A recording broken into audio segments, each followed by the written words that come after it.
This is from Media Lens posted this, but it's Chomsky on the war in Ukraine. And too bad Chomsky is not able to speak over the past year due to a stroke. But this is since the war in Ukraine began. He said, of course it was provoked, meaning the war in Ukraine. Otherwise, they wouldn't refer to it all the time as an unprovoked invasion, which here's the thing. Once you start to understand Chomsky's sense of humor and Chomsky's sarcasm, reading his stuff actually becomes quite funny. You know, because he is such a serious person, he doesn't exactly have the comedic delivery down. But I just love the statement, of course it's unprovoked. Because if it were anything else than that, they wouldn't keep referring to it as provoked. Like, anytime the West, the U.S. propaganda keeps saying unprovoked, Putin's unprovoked invasion, it's unprovoked, then you go, I think there might have been a provocation. I think there might have been some provoking. I think there might have been some provoking the bear. See what I did there with the word poking?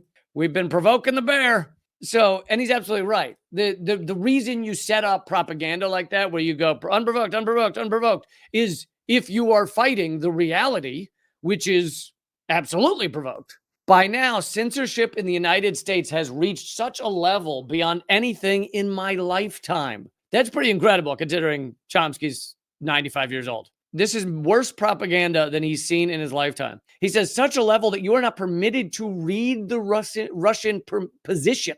Literally, Americans are not allowed to know what the Russians are saying. And by the way, to that point, you can look at how our mainstream media and our government went apeshit when Tucker Carlson went to interview Putin.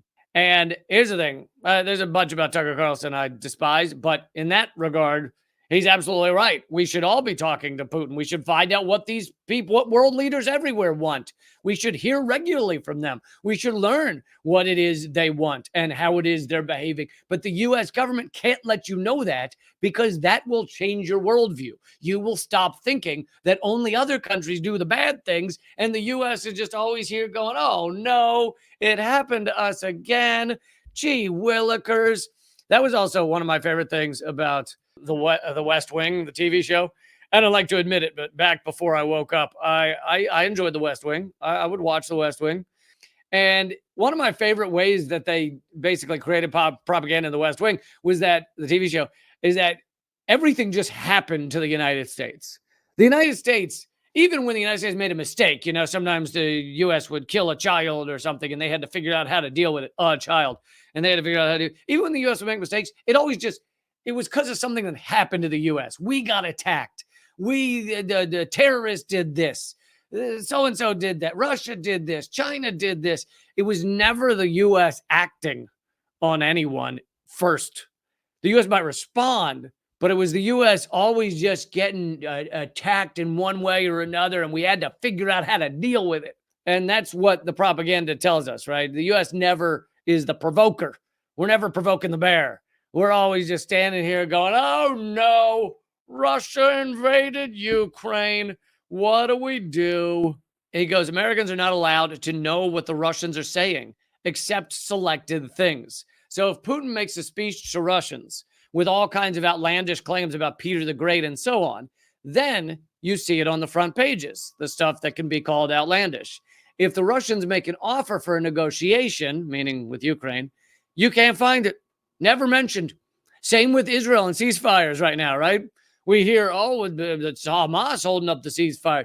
Hamas has said yes to plenty of versions of the ceasefire, and Israel just will never say yes because Israel wants to continue their ethnic cleansing.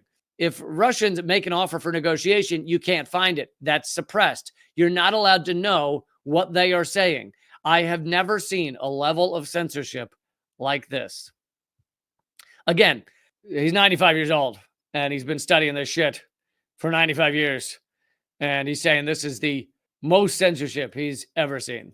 Just to throw a little more fuel on the fire in terms of how provoked the war in Ukraine has been. U.S. has supplied, targeted, and aimed U.S. missiles, cluster munitions into Russian territory. And as far as I know, this is the first use of American weaponry aimed into and killing Russians on Russian territory, pushing us dangerously close to U.S.-Russian exchange. And here's John McCain, war criminal, your favorite war criminal, the war criminal you love to love, you hated to love, you love to hate. I don't know. Here he is in 2013, before the Maidan coup. This is John McCain in Ukraine before they have brought down the president of Ukraine, Yanukovych, before they have taken him out and put I was going to say Nazis in power, but let's say Nazi-fueled group in power. This is 2013. John McCain in Ukraine. Joining me now, Senator John McCain, who I know, Senator, you have just addressed the crowd of protesters there yourself in Kiev. What is it you're trying to do here? Hopefully what we're trying to do is bring about a peaceful transition here that would stop the violence, would give the Ukrainian people what they unfortunately have not, with different revolutions that have taken place, a real legitimate society. This is a grassroots revolution here. It's been peaceful except for when the government tried to crack down on them, and the government hasn't done that since. But praising their ability and their desire to demonstrate peacefully for change that I think they deserve. He keeps saying, so to go back to what Chomsky said, McCain keeps saying peacefully. If McCain keeps saying peacefully, this is before the protest became quite violent. I mean, there was a lot of violence eventually. If McCain keeps saying peacefully, what does that actually mean? That means behind the scenes, U.S. doing some not peaceful shit. That's the only reason you keep saying peacefully. You keep saying peacefully if you're trying to refute the reality on the ground. The U.S. had been funding, arming, and to some degree directing neo-Nazi forces in Ukraine. And as I brought to you multiple times, even the New York Times this year admitted, just a few months ago, admitted that the CIA was training, arming, and funding Ukrainian groups on the border of Russia, in the forests on the border of Russia, and sending them into Russia. But peacefully, right? McCain says peacefully. Let me ask you this about the U.S. role. I know that you have wanted the administration perhaps to consider sanctions, something to help boost the anti-government protesters.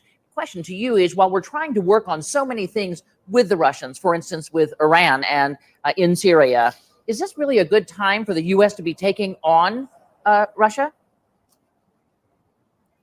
Well, I don't think that we would be taking on Russia. And by the way, I am very pleased with Secretary Kerry's statement. I don't think we would be taking on Russia. The whole point was to take on Russia. The whole point of this thing is to take on Russia. Our Deputy Secretary Victoria Nuland, who was here. Look, these people love the United States of America. They love freedom. And I don't think you could view this as anything but our traditional support for people who want a free and democratic society. That's right. Anytime there's a peaceful protest against a government anywhere in the world, John McCain or other senators will show up on the front porch and help you out. Anytime, right? Is that true? Or is it specifically in countries we're trying to turn against our adversaries? It's specifically Iran, specifically Ukraine, specifically Taiwan. Those are the places, Venezuela, that we go running to. And we're there swinging a flag, freedom. The moment one dude shows up with a poster, we're there. We're like, can we give you $1 million and help you out? $1 million and some guns? Let's just finish up this clip real quick. We're not talking about military action. We're not talking about blockades. We are talking about the possibility of sanctions if they continue to brutally repress their people. That would require some action on our part, just because that's what the United States of America is all about. Join. What's the U.S. all about again there, Johnny boy? Death and destruction. That's what the U.S. is about. Death and destruction.